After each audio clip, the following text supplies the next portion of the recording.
Espartanos, hoje o papo é sério. Hoje o papo é sobre o Papa. Novo Papa foi acusado por mulheres de acobertar abusos no Peru. Arru.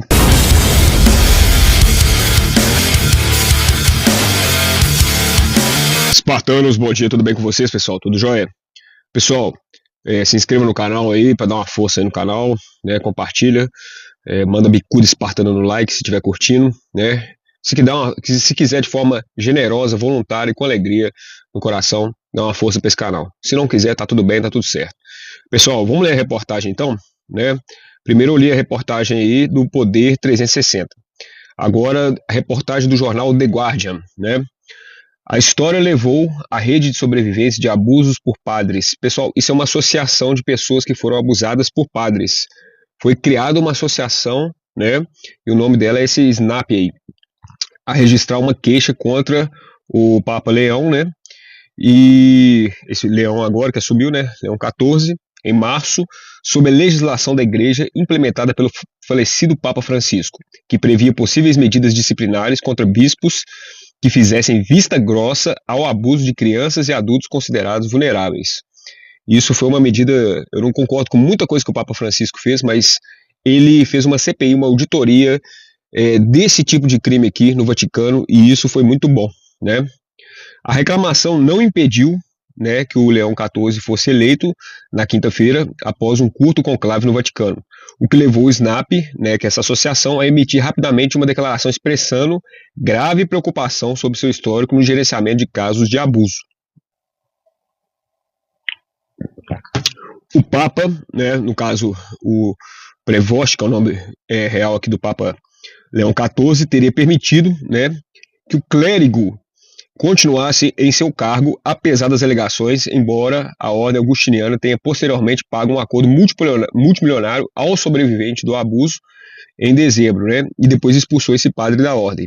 Enquanto isso, o Papa Leão também não impediu que outro padre, cujo ministério havia sido restringido após alegações de abuso de menores, né, vivesse em uma residência augustiniana próximo à escola primária católica, né? Próximo, quer dizer, ele cometeu um abuso contra crianças e ainda o padre deixou ele morar perto de uma escola primária católica onde tem crianças menores também, né? E aí a gente vai se aprimorando aqui no assunto e a gente começa a procurar mais informação, começa a pipocar mais informação a partir do momento que você começa a mexer no vespeiro, né? E aí você começa a ver aqui, escândalo de abusos sexual infantil, né, lança longa sombra sobre o papado de Francisco, né? 330 mil vítimas de abuso leiloal na Igreja Católica da França. Relatório de comissão independente identifica cerca de 3 mil agressores de menores, num período de 70 anos, 2/3 deles padres, e conclui que a lebofilia aí, né, é sistêmica na instituição. Meninos são a maioria das vítimas, né? E aí a gente também tem outras matérias aqui, por exemplo, sobre pornografia. Isso aqui saiu num jornal famoso, né, na BBC, né, e o Papa Francisco afirmando que até freiras e padres veem pornografia, né, diz o Papa Francisco, né. O G1, que é um portal, né, super famoso, serviço identifica downloads de pornografia feitos no Vaticano. Além disso, pessoal, dessas informações que eu trouxe aqui para vocês, dessas notícias nojentas que foram aparecendo aqui, eu comecei a pesquisar um pouco sobre essa questão do papado, né, sobre outros papas, né, que antecederam esse agora que tomou posse, e eu consegui achar alguns podres aqui. Eu não estava nem procurando, para falar a verdade, eu queria falar desse papa em específico, mas foi aparecendo informações aqui e eu não posso omitir e deixar de passar isso para vocês, né? Então a gente vê aqui, Papa Leão XII, esse é o 14, no Papa Leão XII, no século XIX, proibiu judeus de propriedades em Roma e baniu o álcool. Até que baniu o álcool não foi tão ruim não, né? Porque é uma droga como qualquer outra, né? Mas tudo bem. Proibiu os judeus de propriedades em Roma e, quer dizer, não deixava os judeus ter propriedades em Roma, né? E supostamente teve filhos ilegítimos e teve um namoro também. Papa Júlio III, século XVI, teve relações sexuais com Inocêncio, filho de uma mendiga, e ainda promoveu esse Inocêncio a cardeal, gerando um grande escândalo na época. Papa Bento IX, teve aquele Bento que faleceu aí, né? E agora o Papa Bento IX aqui, anteriormente, gastou grande parte do tesouro papal, que é muita coisa, é muito dinheiro, né, em bordéis e orgias, que inclusive envolvia animais, pessoal. Olha o nível, hein? Olha o nível. Papa Alexandre VI, acusado de corrupção, diversos relacionamentos amorosos, 4 filhos ou mais. Tem outros aí que foi acusado também de ter mais de 4 filhos. Papa Leão X, incentivar fiéis a pagar pelas absolvições de seus pecados. Esse foi um dos maiores, eu sou da religião protestante, esse foi um dos maiores inimigos assim de Lutero, né? Porque ele realmente falava assim que você só ia para o céu se você pagasse, né? Você tinha que pagar para redimir seus pecados, você tinha que colocar dinheiro ali para redimir seus pecados. Pessoal, eu comecei esse vídeo assim dessa forma, e aí vocês estão achando o seguinte: ah, ele tá atacando o catolicismo, tá atacando os católicos e tal. Não, o propósito desse vídeo não é atacar os católicos, não é desanimar vocês de ter religião. Muito pelo contrário, eu gosto muito dos católicos, minha mãe é católica, minha família é toda católica, um beijo pra minha família aí, né? Eu trabalho com pessoas católicas, e para quem não sabe, eu sou sobrinho, né, de um tio que era padre, né, que hoje está no céu aí, tio Vicente, Deus te proteja sempre, né? Mas a vertente da minha família é toda católica, toda santa, né? Que veio de uma base religiosa muito forte, ali na região do Padre Eustáquio ali, e eu sou muito orgulhoso e muito feliz de ter nascido nessa família, sabe? E tenho para dizer para vocês o seguinte: a intenção não é atacar os católicos, a intenção não é essa, a intenção é mostrar o seguinte: tem gente corrupta em todos os lugares, pessoal, inclusive nas igrejas, inclusive no mais alto cargo hierárquico da igreja, do Vaticano, né, que a gente vê que é o Papa, que é a figura máxima, né? Então, assim, a questão não é essa, a questão é que tem padre honesto, tem católicos honestos. Pessoal, para quem não sabe, a igreja católica foi praticamente o que deu fundamentação para nascer o protestantismo, porque como é que ia nascer o protestantismo se não tivesse a Bíblia, se não tivesse o catolicismo, né? Então, e a Igreja Católica foi a primeira a ter iniciativas de orfanatos, de instituições de caridade, né, de asilos, de creches, foi a primeira que instituiu isso aí. Então a Igreja Católica está de parabéns, ela faz um trabalho lindo, maravilhoso. Eu não estou aqui para atacar eles. Eu só estou querendo dizer isso, para você saber filtrar, para você saber diferenciar onde está a religião, onde está instituições, onde está pessoas e onde está Jesus. Então, é como eu falei, tem gente corrupta em todo lugar. Tem gente corrupta no espiritismo, tem gente corrupta no catolicismo, tem gente católica na igreja evangélica, no ubandismo, no budismo, em todas as religiões tem problema. O mestre Buda aí, da instituição lá, o cara que se faz de mestre lá, o cara era corrupto, tem padre, pastor, safado, entendeu? Tem diácono safado, entendeu? Tem coroinha safado, tem padre, então assim, pessoal, tem gente safada em todo lugar. Toda instituição tem. Na vida, nossos relacionamentos humanos, a gente convive, a gente sabe. Ó, tem gente que não presta, tem gente que presta, tem gente que não presta, e em todo lugar tem, pessoal. Então você tem que saber diferenciar isso e parar com esse julgamento generalista. Ah, sua religião, tá vendo o papa da sua religião? Ah, tá vendo o pastor corrupto da sua religião que roubou o CIES ali? A sua religião não presta, e começa a generalizar. Pessoal, é por isso que o brasileiro tem um QI de 83. Né? É por isso que o brasileiro tem um QI tão medíocre, porque generaliza o todo porque ouviu uma parte do todo, porque viu algumas pessoas do todo ou algumas instituições que estão dentro desse todo. Uma ignorância enorme, é igual aquelas mulheres que são traídas pelo marido e fala todo homem não presta, e generaliza. É o pensamento mais, desculpa, ignorante que existe, né? Então, o que eu estou querendo dizer para vocês é o seguinte: se você colocar a sua fé, a sua devoção religiosa, o seu coração, tudo aquilo que você acredita em instituições, igrejas, padres, papas, coroinhas, pastores, diáconos, influenciadores da internet, né, influenciadores gospel da internet, você vai ser levado ao caos, a frustração enorme na sua vida. Entendeu? Porque não é papa, não é pastor, não é igreja, não é instituição. É isso aqui, ó. É Jesus Cristo. Coloca a sua fé para Jesus Cristo, não para pessoas e instituições. É Jesus Cristo o caminho, a verdade e a vida, é Ele que vai te levar até lá. A você se reconectar com Deus e ser um ser humano melhor aqui na Terra. A adorar a Jesus, o único, né, caminho que te leva à divindade, e muito buscar todo o comportamento, toda a essência de personalidade, comportamento e atitudes que Jesus teve para ser santo, para servir aqui na terra, porque seremos julgados pelas nossas obras, né? Isso é um assunto também muito polêmico, e muita gente acha que o objetivo é só ficar adorando. Não, não é ficar adorando, não. É aprender, é adorar e é pegar todo aquele conhecimento e ir para ação. Eu sou muito pragmático, eu sou muito funcional. O que eu aprendi com isso? Como é que eu posso agir com isso? Como é que eu posso agir com o Espírito Santo na minha vida, na vida de outras pessoas? Como eu posso praticar Jesus? Como eu posso praticar a igreja no meu comportamento? Bom, então é o seguinte, inclusive essa questão também, por você estar nesse meio, né? Eu já fui, né? As pessoas quiseram me atacar e falaram assim, ó, tá vendo o pastor global da sua igreja? Não foi nem o daqui, foi o global. Pegaram um vídeo lá do pastor global lá, tá vendo a besteira que ele falou? Olha o relógio de 180 mil que ele está usando. É essa igreja aí que você serve? Então eu estou querendo dizer para vocês o seguinte, pessoal. As pessoas são individuais.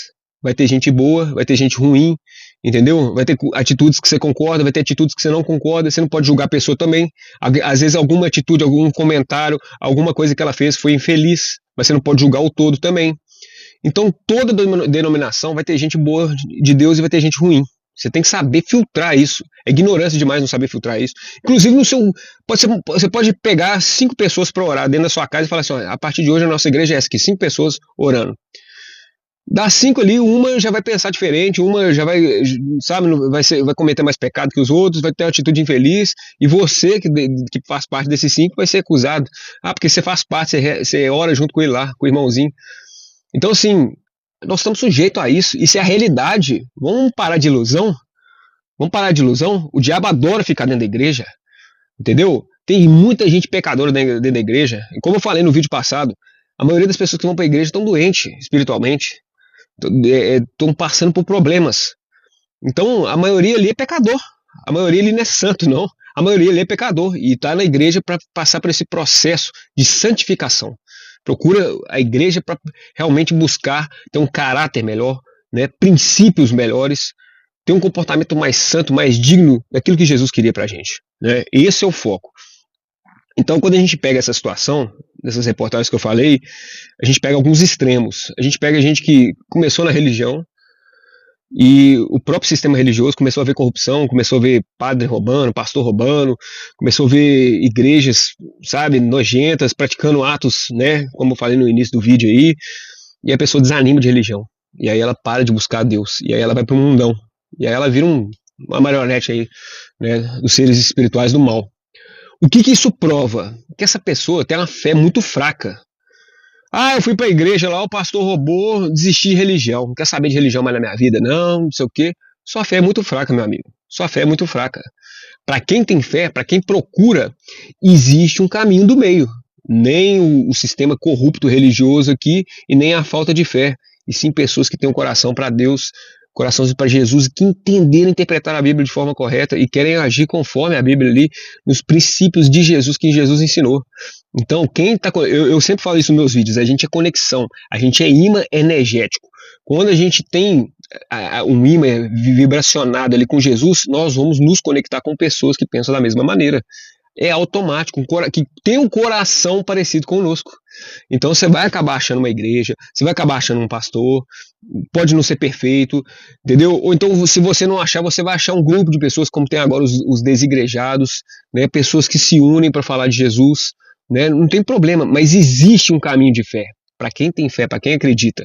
Você vai achar pessoas, você vai achar líderes religiosos que têm um coração puro, que querem ajudar, que querem fazer caridade, que querem edificar a vida dos fiéis com a palavra, espiritualmente, na mudança, na transformação do coração e no comportamento, e principalmente, às vezes, também, quando o fiel está lá necessitado, ajudar as necessidades básicas ali que o fiel estiver passando também, de forma material, né? Quando a gente pega a história do Sermão no Monte, e Jesus ali pregou no sermão, a gente vê ali que ele simplesmente preencheu as pessoas ali, ele preencheu o espírito das pessoas com as palavras, abasteceu, alimentou as pessoas com as palavras e alimentou também com a distribuição dos peixes, do pão e peixe, né? Então ele alimentou espiritualmente e materialmente as pessoas ali. É isso que é a função da igreja, é isso que a igreja deve fazer, né? Então, muita gente se perde. Tô lendo o roteiro aqui, tá, pessoal? Porque eu tive que ler as reportagens aqui, né? Mas, igual eu falei, depende da sua fé. Depende da sua fé.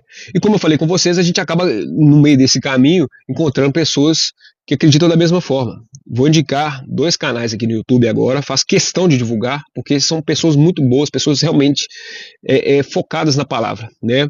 Um é o ex-pastor Evandro Moretti, que desistiu do sistema religioso, comprei o curso dele agora, indico Desintoxicação Religiosa. Evandro, você está de parabéns pelo seu trabalho, né? É um trabalho de dar clareza, abrir os olhos dos fiéis, né? Mostrar onde está Jesus, onde está o sistema religioso. Você está de parabéns, né? E o Thiago Lima aí com Decifrando as Escrituras, onde o Thiago Lima vai fundo nas Escrituras, na verdadeira interpretação, né? Onde ele pega realmente a base que Jesus queria passar nas Escrituras, e não manipulações religiosas que colocam para a gente de uma interpretação totalmente errada. Então eu indico esses 2 canais aí para vocês no YouTube e falo para vocês o seguinte: quando a gente pega essas notícias que eu falei no início do vídeo aí, do Papa, de pastor corrupto, muita gente quer saber, eu vou virar ateu. E aí sua fé é fraca, e aí prefere ir mais pro autodidatismo ali, de estudar algumas coisas ali, mas falar assim, ó, eu não me envolvo mais com religião é nojento, desanima geral da religião e vira ateu, né? Então agora vai um recado pro ateu aqui. Eu falei que esse vídeo ia ser o vídeo 2, só que na verdade vai ser uma série, pessoal, porque tem muito assunto aqui. E dos 4 assuntos que eu falei que eu ia citar no vídeo passado, eu vou falar de 2 aqui. Sobre a questão do ateísmo e sobre a questão do processo de conversão. Então, vamos falar do ateísmo primeiro. Respeito os ateus. Na verdade, os ateus, eles são muito inteligentes, pessoal. Eu saio da bolha, pessoal. Eu sou religioso, mas eu sigo canais de ateu aqui. Entendeu? E são pessoas muito inteligentes. Os argumentos utilizados pelos ateus tem muita coerência. Eu vou falar a verdade. Alguns ateus estudam mais a Bíblia que os próprios cristãos. Conhecem mais a Bíblia que os próprios cristãos, né? Então é muito interessante você sair da caixa, você sair da bolha. Lógico que ler a Bíblia é importante, mas você pegar outras fontes também, fora da bolha, contra a bolha, você pegar tudo, né? Você tem uma visão 360. Qual que é a visão católica disso? Qual que é a visão evangélica? Qual que é a visão espírita, né? O espiritismo a gente vê também, o outro líder religioso aí, João de Deus aí também, aí, tá vendo? Você não pode confiar em nada, você não pode confiar em ninguém. O sistema religioso está todo corrompido, né? Então não tem como, a minha religião é melhor, o meu pastor é o melhor. Não, pessoal, calma. Então, olha só para vocês verem. Vamos pegar o ateu aqui no caso. Ateu. Eu quero falar sobre 3 coisas aqui. Eu quero conversar agora com você que é ateu. Eu quero pegar 3 pontos aqui, não é para te converter não, é só para reflexão, tá? Eu vi um canal de ateu aqui que eu achei muito interessante, que ele falou assim que muitas das coisas da Bíblia foram escritas baseadas em outras histórias que aconteceram antes da Bíblia.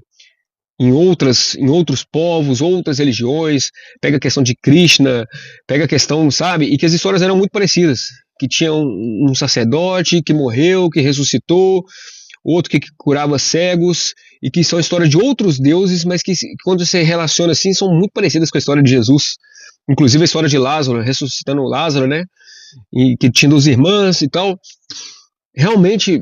E a pessoa fala assim, eu não acredito porque a Bíblia é uma historinha inventada e contada pelos evangelistas na época para doutrinar e amansar as pessoas, para manter manipulação de controle social em cima das pessoas. Tá, vamos pegar desse ponto. Eu, igual eu te falei, eu quero conversar com você com inteligência, ateu. Então vou pegar o seu ponto. Vamos considerar, e você está certo, vamos considerar que a Bíblia é uma grande mentira, que essas histórias de Jesus são uma grande mentira, são trechos de várias outras culturas aí, né, que o pessoal foi pegando, que o pessoal foi pegando e juntando e fazendo um Cristo para manipular e controlar a sociedade. Tá, vamos pegar vamos pegar a partir desse ponto. O que eu ganho em ser ateu e provar que essa história da Bíblia é toda uma mentira? O que eu ganho com isso? O que a sociedade ganha com isso? Porque quando você é ateu e você consegue provar que Jesus não existiu e tal, você perde. Quando você ganha, você perde. A sociedade perde. Por que eu estou falando isso? Você acha que a gente provar que Jesus não existiu vai deixar a sociedade mais santa? Vai fazer a sociedade ser melhor, com pessoas mais honestas, mais dignas? Aí muita gente vai falar assim, mas teve muitas brigas e muitas guerras na história por causa de religião. Concordo. Porém, a religião é um freio, pessoal. É um freio social. É um freio social à selvageria, à anarquia total, né? a época dos dinossauros, porque senão a gente se matava, pessoal. Olha o Antigo Testamento aí, as pessoas se matavam. Então tinha que ter um parâmetro, tinha que ter os 10 mandamentos ali. Então vamos considerar que, mas igual eu tô falando, vamos considerar que isso é mentira, que isso não existiu, mas se a gente segue, pô, não cobiçar a mulher do próximo, não roubarás, não matarás, não, essa terra, as pessoas que estão ali cumprindo esses mandamentos, independente se é mentira ou verdade, estou conversando com o ateu, ela não vai ser um pouco mais honesta, mais digna, né? Então, por que não continuar usando a fé? Pelo menos assim, ó, se você não acredita na Bíblia, se você não acredita, eu acredito muito, tá? Eu acredito que, inclusive, já está mais do que provado a história de Jesus aí. Tem vários, você pega a história Etienne aí, você vê várias coisas aí que provam mesmo que Jesus existiu, mas tem gente que não acredita e a gente tem que respeitar. Agora, se você não acredita, mas ó, eu posso não acreditar, mas vamos pegar tudo que Jesus está ensinando ali. Você não vai se tornar uma pessoa melhor? Você não vai ser uma pessoa melhor para o mundo? Você não vai ser um filho melhor? Você não vai ser um pai melhor? Você não vai ser um colega de trabalho melhor? Você não vai ser uma pessoa melhor para a sociedade? É disso que eu tô falando. Porque para mim, igual eu tô falando, não importa se é certo, se é errado, se a teoria tá certa, se tá errado. O que importa é a atitude e resultado da atitude. Qual o resultado que isso vai gerar? Eu ser ateu ou eu ser crente? O resultado de ser crente, de cumprir aqueles mandamentos ali, tá na Bíblia, no meu comportamento, não vai ser muito mais benéfico para a sociedade e para mim?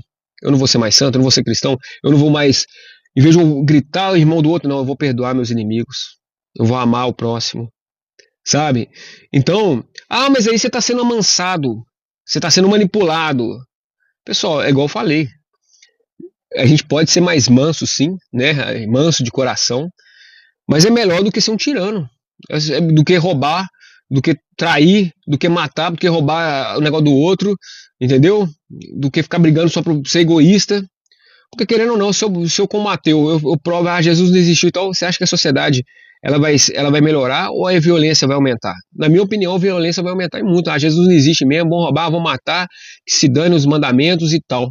Eu acho que vai ser muito pior, né? A gente pode entrar numa guerra muito mais feia.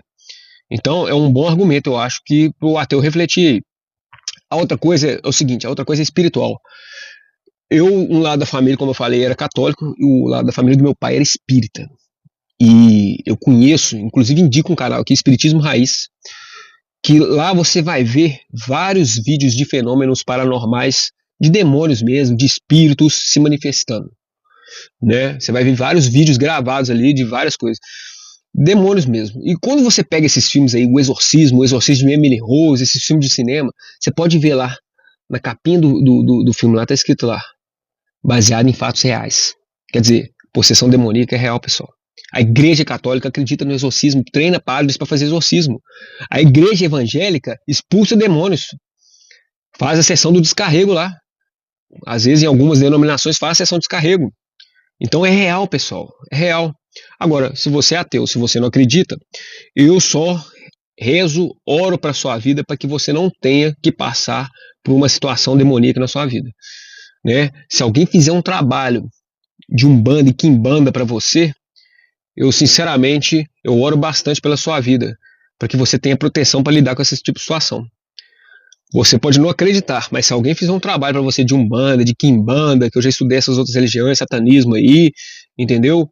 Se manifestações espirituais começarem a aparecer na sua vida, eu te pergunto, ateu, como é que você vai se defender? Se aquele que aquele que ensinou a expulsar demônios era Jesus. Qual que é a sua base de fé para combater esse mal que você não conhece? Hoje você ignora. Hoje, isso não existe e tal. É porque você nunca passou. É porque às vezes você nunca viu um espírito na sua frente. Entendeu? É porque às vezes você nunca foi obsediado. É porque às vezes alguém nunca fez um trabalho para você. E eu desejo de coração que nem faça. Nunca faça. Mas que pode acontecer, pode. E você está preparado? Quais são suas armas, guerreiro? Quais são suas armas, espartano? Como eu falo aqui no meu canal, Espartano da Vida Moderna, a gente tem que estar preparado para tudo. A gente tem que ter uma armadura. E uma armadura espiritual de fé também é fundamental. Então, eu acho que é um outro ponto para você, ateu, começar a refletir na sua vida. Hoje você não acredita nisso. Mas no dia que acontecer, meu amigo, você não vai ter arma nenhuma. Olha o filme que eu fiz a resenha aí, Nefários. Vou deixar a série aqui de indicação. O psiquiatra, no final, ele era cético, ele não acreditava, começou a ser perseguido, né, obsediado ali por espírito, por demônio. Como é que ele se defendeu? Não tem como. Se você não tiver fé no coração, se você não acreditar em Jesus, você não vai conseguir expulsar demônio nenhum. Infelizmente. Seu ceticismo, sua racionalidade, seu intelecto não vai te salvar de seres malignos, não. Na verdade, você vai ser manipulado justamente através disso mesmo. Porque ele vai conseguir provar que ele não existe. Na verdade, o mal, eu indico aqui no YouTube também, um canal amador fez isso aqui, tá no YouTube, Entrevista com o Diabo. Assista esse vídeo aí. O mal, a maior coisa que o mal quer provar, principalmente para os ateus, é que ele não existe. Ele quer te convencer que ele não existe. Se eu te convenço que eu não existo, eu posso trabalhar às sombras. E você vai achar que não está acontecendo nada, mas está. Você está no meio de uma briga e não está sabendo que está.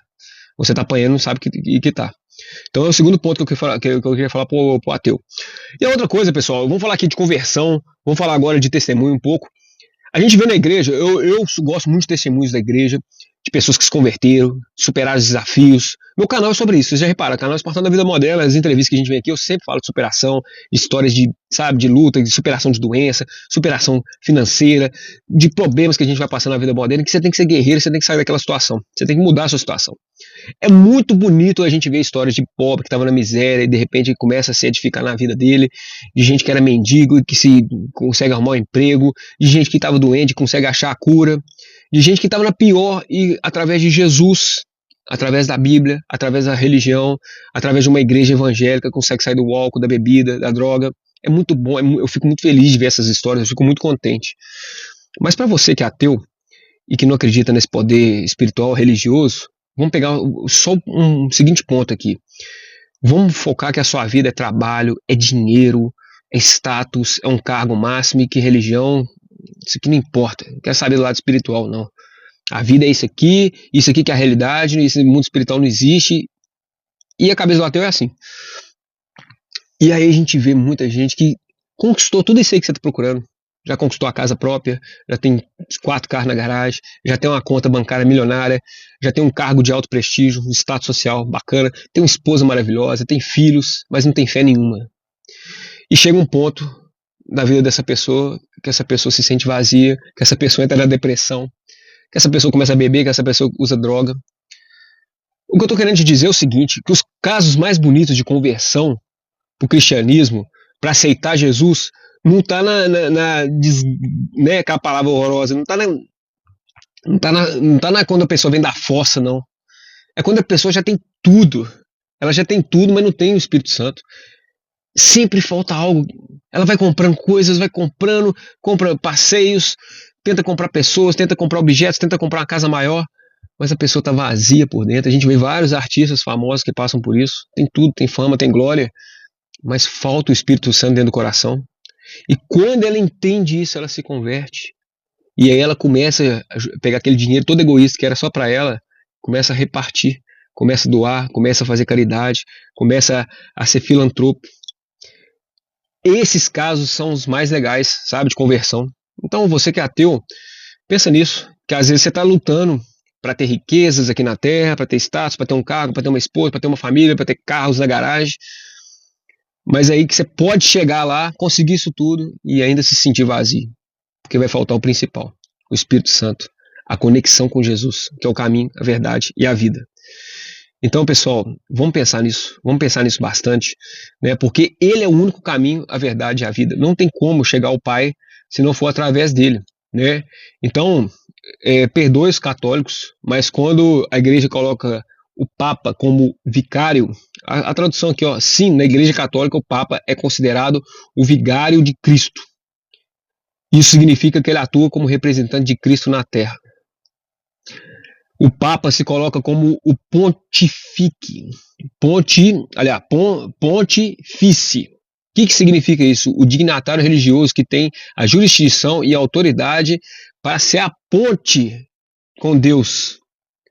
O chefe supremo da Igreja Católica, né, que seria considerado o vigário. O que é vigário? É o substituto de Cristo. A Igreja Católica fala que o Papa é o substituto de Cristo que vai ser a ponte para levar até a Deus. Pessoal, vocês me desculpem, mas isso é uma heresia. É pecado falar isso. Porque isso vai contra a Bíblia, pessoal. Porque Jesus é o único caminho, a verdade e a vida. Então não existe pessoa mais santa para te levar até a Deus do que Jesus Cristo. E foi só ele.